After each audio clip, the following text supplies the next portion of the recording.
have a mind that is open to everything and attached to nothing. One of the central principles of my life is that no one knows enough to be a pessimist about anything.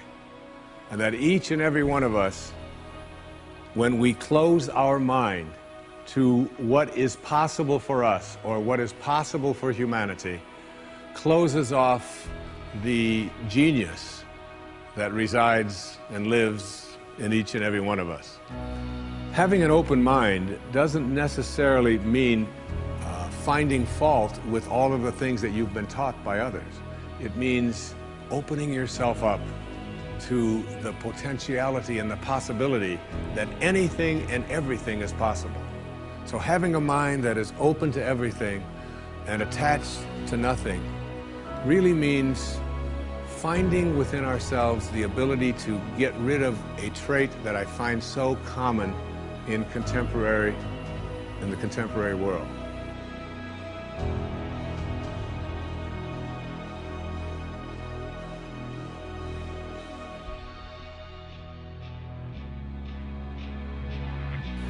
Do you know that most people that I meet spend their lives looking for occasions to be offended?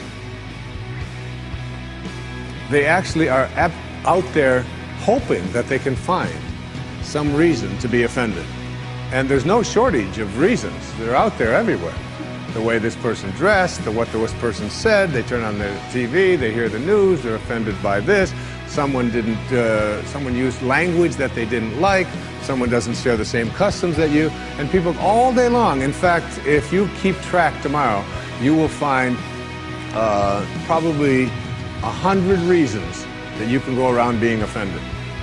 But a mind that is open to everything and attached to nothing is a mind that says, I'm never looking for anything to be offended by. And that whatever anybody else out there has to say, my response to that is, that's an interesting point of view. I've never considered that before.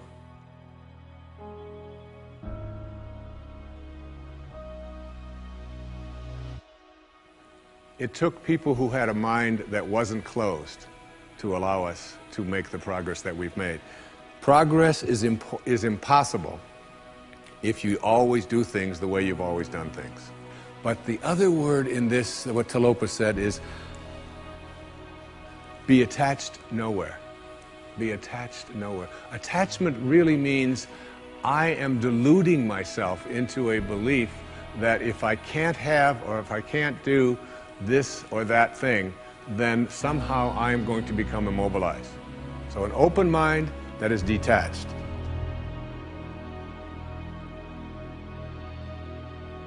And I've often thought, and I really believe very strongly that there's a law, sort of a law in the universe. I call it the law of attraction. And the law of attraction is one that works like this. You get back from the universe, from the world, what it is that you put out there in the world. And if you're putting out there into the world that I am not worthy of attracting something beautiful into my life, that the universe will respond back to you with exactly that message. If your message to the universe is gimme, gimme, gimme, which is a lot of people's message to the universe. I want this from you, I want that from you, please give me this, I have to have that. That's what their prayer is like, that's what their message is, you know, and they say, I want this from the universe, gimme, gimme, gimme. The universe's response back to that kind of a mentality is exactly the same. The universe will say right back to you over and over again, gimme, gimme, gimme. And you'll find yourself never ever arriving, but always being in a state of striving. Always feeling as if you're being neglected, never feeling as if you have enough, always feeling as if you're being shortchanged, because you're constantly under the pressure to give, to get back what the universe is demanding from you. And the interesting thing about all of this, the irony of this, is that if you shift that and you say to the universe, to the world, how may I serve? How may I serve? The universe's response back to you is, How may I serve you? How may I serve you? And it's very intriguing. When you take your energy and your attention off of what you are demanding from the world, and instead saying, what can I give to the world?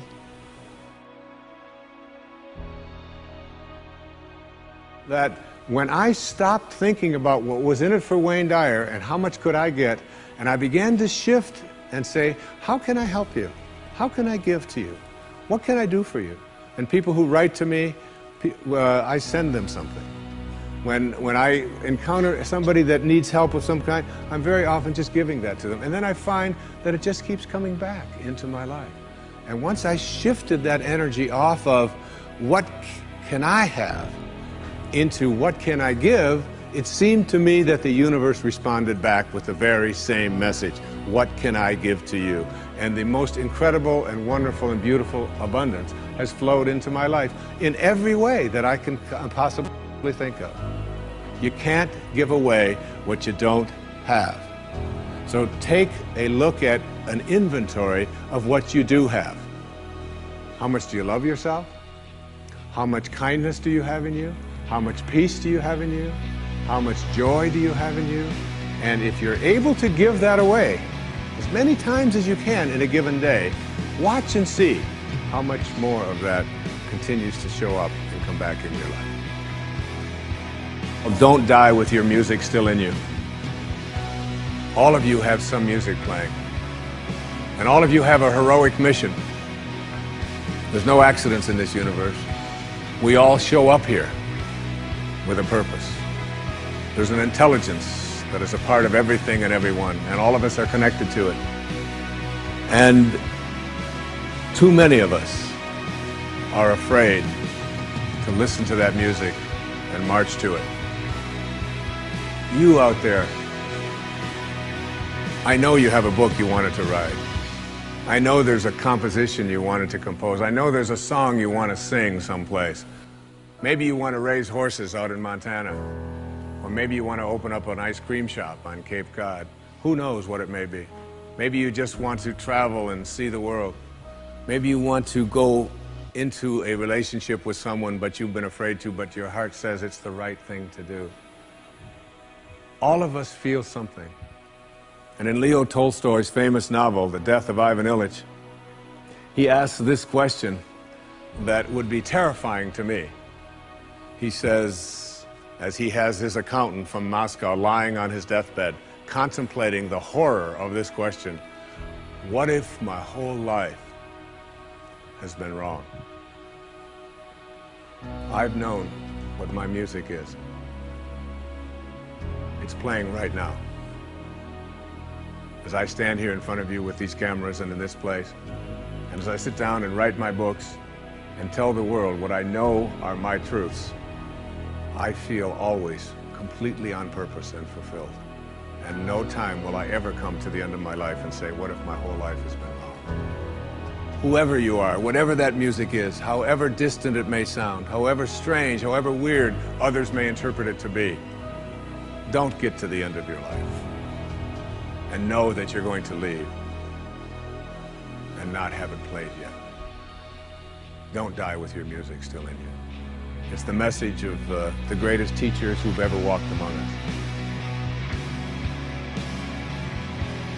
He said, you can't solve a problem with the same mind that created it. In order to work at solving these things called problems in your life, you have to change your mind. It is your mind where they live. It is your mind that created them. There is where you experience them. They're all illusions. You must change your mind. Literally rewrite your agreement with reality. One of the things I had said earlier is that one of the most difficult things to do in the world is to admit that you were wrong. Admitting that you were wrong is nothing more than saying, I have been making choices with my mind that have created things in my life that are not working. And I no longer intend to continue making those choices. I was wrong. You don't have to make a declaration of it. You don't have to go out and feel guilty about it. You just simply say, it didn't work. The relationship that I was in before, I behaved in these ways. I didn't realize that it wasn't working for me. Now I do, and this is where I choose to be now. The secret of a successful relationship is, to me, understanding that you put your attention and your energy in a person on what you love rather than what you don't love. Robert Frost said it so beautifully. We love the things we love for what they are. For what they are. Not for what they ought to be, not for what they used to be, but for what they are. So when you look into the eyes of a person you're in a relationship with, whether it's your children, you catch them doing things right as much as you possibly can. That's oftentimes takes a lot of hunting, but you'll find it.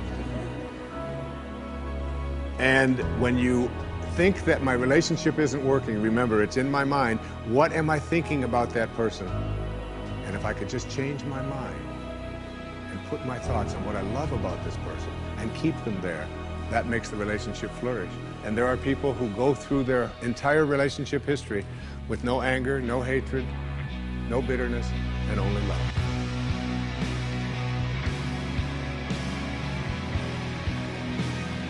You know, every thought has an energy, just like everything else in the universe. And if you have a thought of shame, it will weaken your muscles. And what is your heart but a muscle?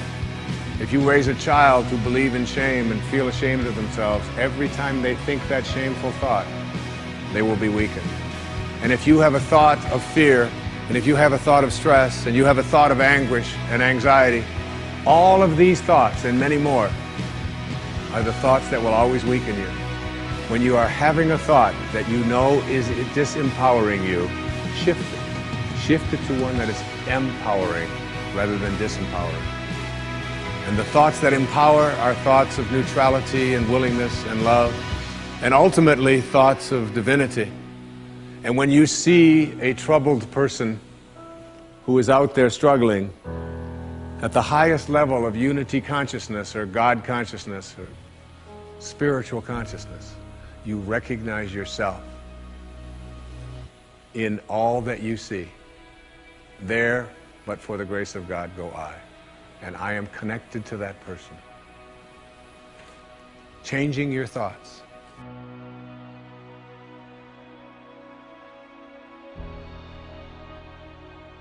You are the sum total of all of the choices that you've made up until now.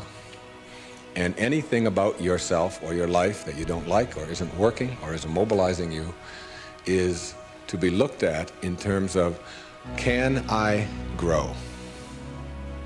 Rather than, why did I do it, or isn't this wrong?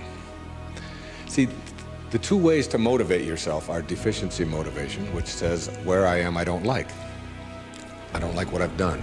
I don't like the fact that I can't do this well or I can't do that well. So I will list these things in my own repertoire, and then I will be constantly trying to repair those deficiencies, always assuming that I'm deficient, that there's something wrong with me, and I'm trying to fix it. And when you do that, you spend your whole life doing that. And you never arrive, because your life becomes a series of trying to get someplace else. And it is, if you follow that, if you live that, if you behave that, then what happens to you is you become a person who will always suffer from this disease called more. You always have to have more. Because whenever you are getting where you want to go, let's say you want $100,000 in the bank, and you work, and you struggle, and you deny yourself, and you do all of those things, and you finally you get there, and here you are, you got $100,000 in the bank. All of this stuff over here is, of course, your life, and that is all you know. That's what you know how to, that's how you are. That is your being, that is your way of being. So that when you do get here, what you will do is say, this is not enough. A no-limit person is never operating from deficiency or from lack in their life. They're never saying, I don't have enough.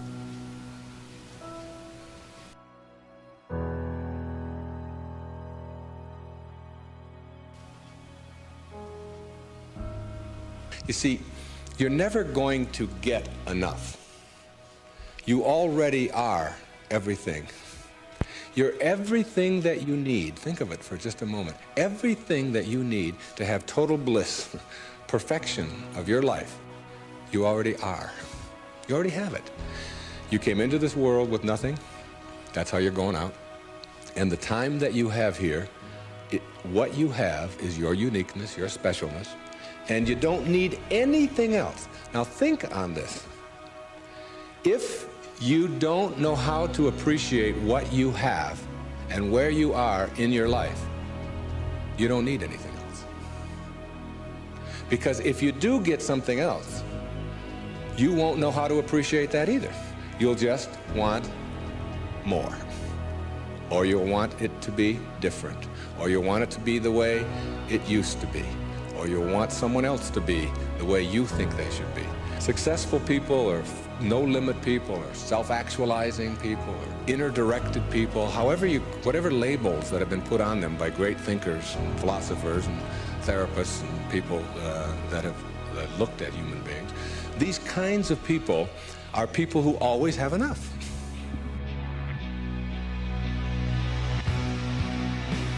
You see, your circumstances have very little to do with your fulfillment in life. Very little.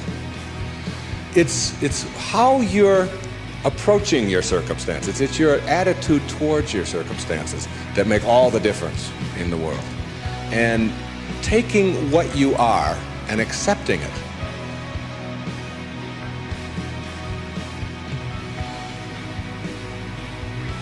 This is a very crucial concept for me and for virtually all of us.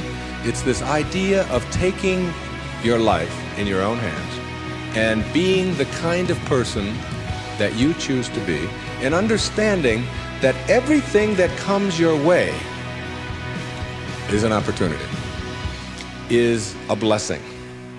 And it wasn't until I learned how to celebrate virtually everything that came my way that I was able to transcend it.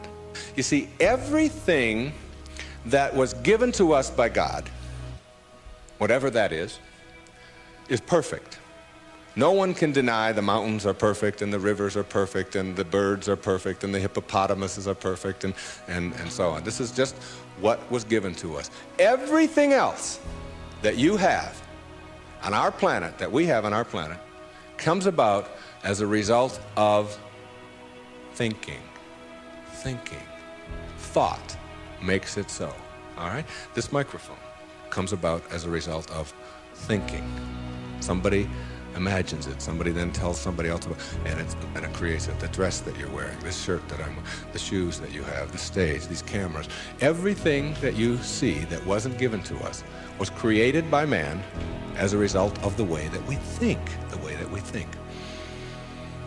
So what gets inside of us as a cell comes about as a result of the way that we choose to think in our lives. Very important principle to understand, because once you get a hold of thinking and that it creates everything that you have in your life, you can change and make it as absolutely perfect as you want it to be, because thought makes it so.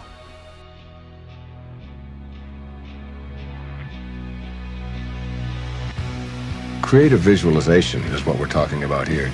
The imagery or the image that you have of anything in your life is really like mental behavior. It's like going out and practicing. If you go out and practice with a basketball, shooting free throws over and over again, that's physical practice. Imagery is mental practice. It's mental behavior.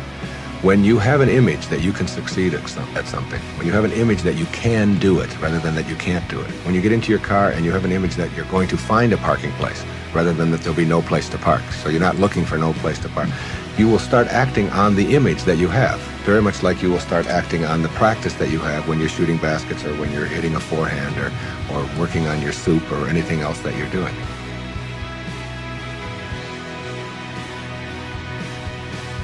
And ask any doctor that you know, any surgeon particularly, who's taking somebody into surgery, and ask them which person has a better chance of living, of surviving, say, serious surgery. Is it the one who has a will to live, or is it the one who's just given up?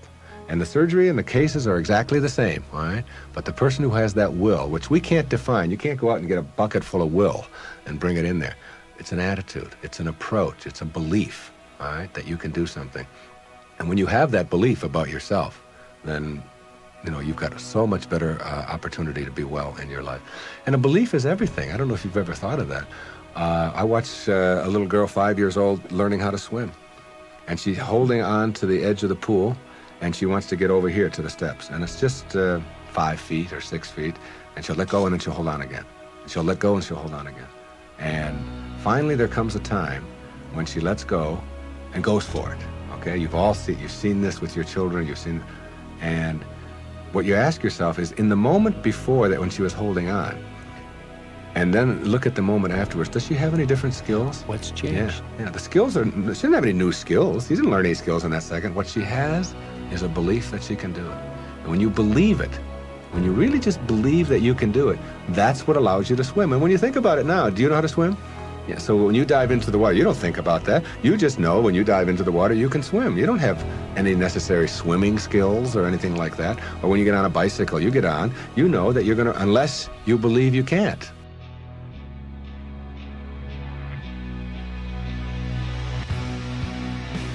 Being, to me, means seeing the greatness and the uniqueness in you and never letting anybody else convince you to the contrary. When people ask me, come on, you're always talking about being up and you're always positive and so on, you mean to tell me that you're always that way? I say, yeah, I really am. And it isn't because I'm out there doing something in an artificial way. It's an authentic response to my having gotten the junk out of me. And the junk is the way that I used to think, the way that I used to think. Think for a moment, if you can visualize right here, a clock, big clock. And the hands on the clock go from 1 to 12. The clock starts right out here with the minute hand, and it goes over towards the 3, the hour hand, minute hand. And that's the time in your life when you are moving away from yourself, from your true self. That's the time when you are trying to put other people down, trying to prove that you're bigger and better than somebody else, trying to make yourself right all the time, as opposed to being with somebody else. It's like you're moving away, and a lot of people spend a lot of time moving away from their true self, because your true self is this little child, is this beautiful little child inside of you that has only love and acceptance for everything in the world, and no dis-ease, no absence of ease. You move away towards the 3, and then you move down here this way, and you're still moving away from yourself until you hit the 6. The 6 is the point in your life, symbolically, metaphorically here, when you are the furthest away from yourself that you can be. It's the low point in your life.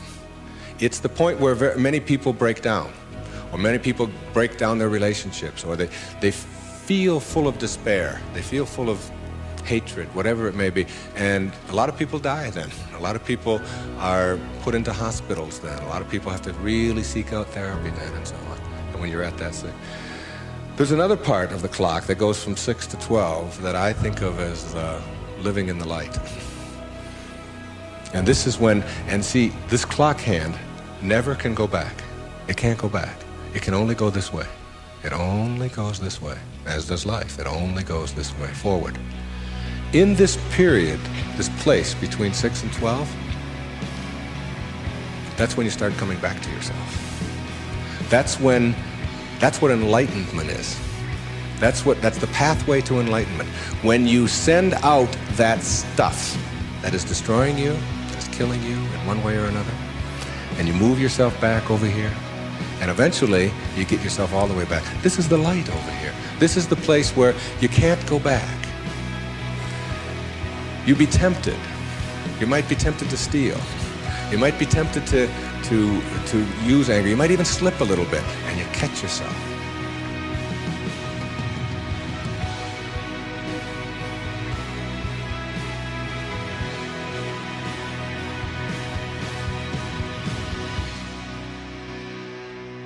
That's where you start. That's the place to start. Because when you get all of that out, when that's all gone, and I mean gone, and it only comes about as a result of the way that you think, so it's just changing around your approach to life, the way that you think in life, when that starts to go away, what you've become filled up with is what your natural self is, which is this loving, accepting, not fighting the universe, but instead living in it and going with the flow and all of the kinds of cliches that you've heard 1,000 times. That's the metaphor there. And you see, every time you try to go back, can't do it. You can't do it. And the ingredients that make for a no-limit life are 5, in my opinion. The first is quality rather than appearances. You begin to change your thinking from appearances and how things look and how other people view me, okay? Because every time you find yourself upset in life about anything that anyone else has said, what you're really saying is what you think of me is more important than what I think of me. All right? So you change from appearances to what I call quality thinking. Quality. What is the quality of my life rather than how does it appear to others?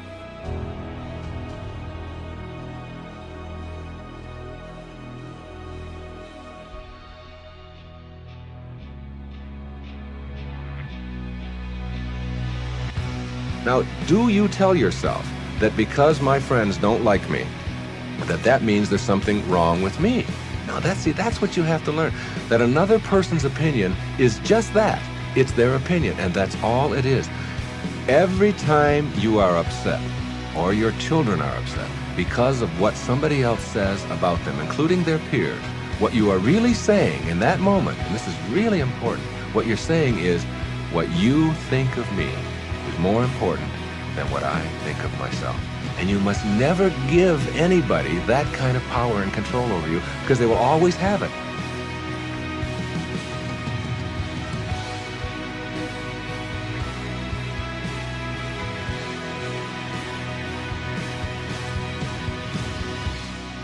The funny part about approval, for those of you who really want it, now I'm here to tell you that I like approval. I enjoy it. I find it one of the most exciting things in the world. I like it when people read my books. I love it when people applaud. I like it when people tell me nice things and all. I like approval. I'm the first one to admit it. What I don't do is I don't need approval.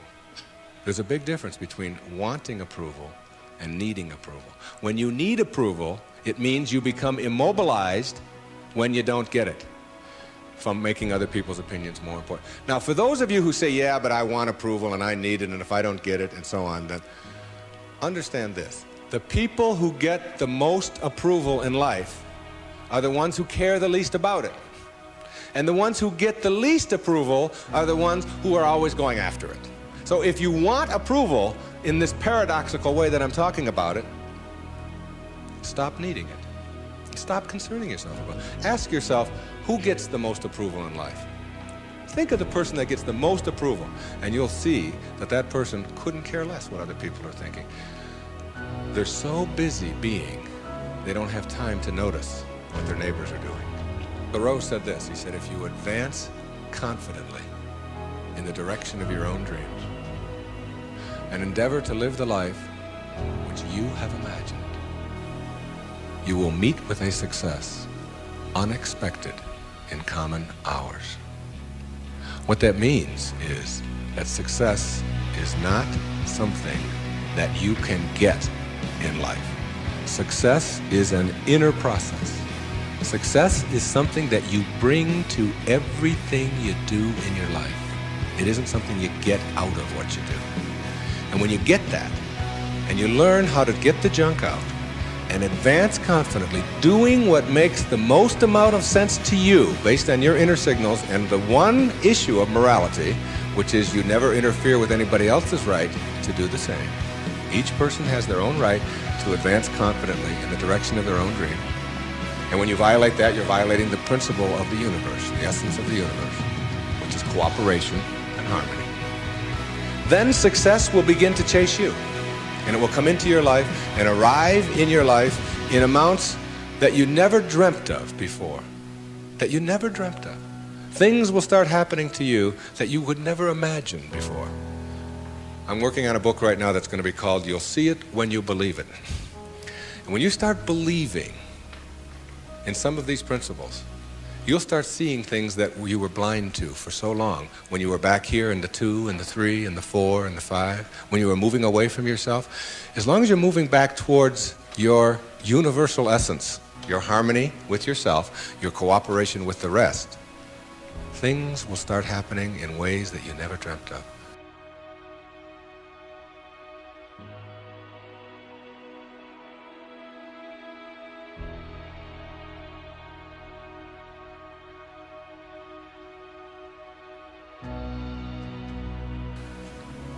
The quality versus appearance in your life means that you get that inner candle flame working in a way that gives you quality, independent of what other people think of you. Maslow, in defining self-actualizing, no-limit people, said they are independent of the good opinion of other people.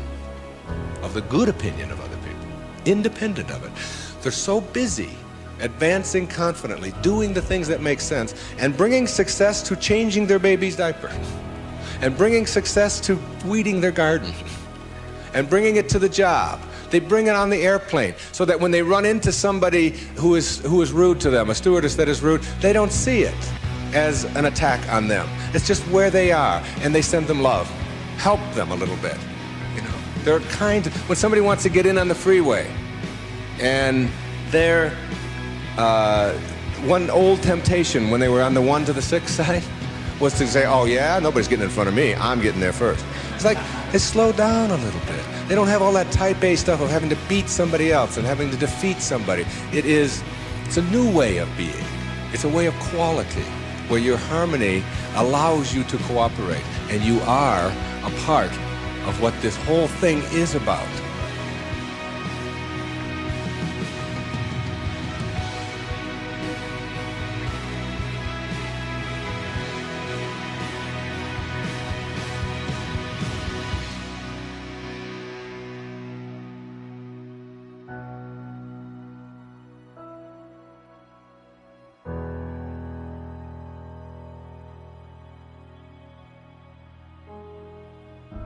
But what you do put out in the world is exactly what's coming back to you. And if you find things coming back to you that you don't like and don't understand, don't ask yourself why these things are coming to you.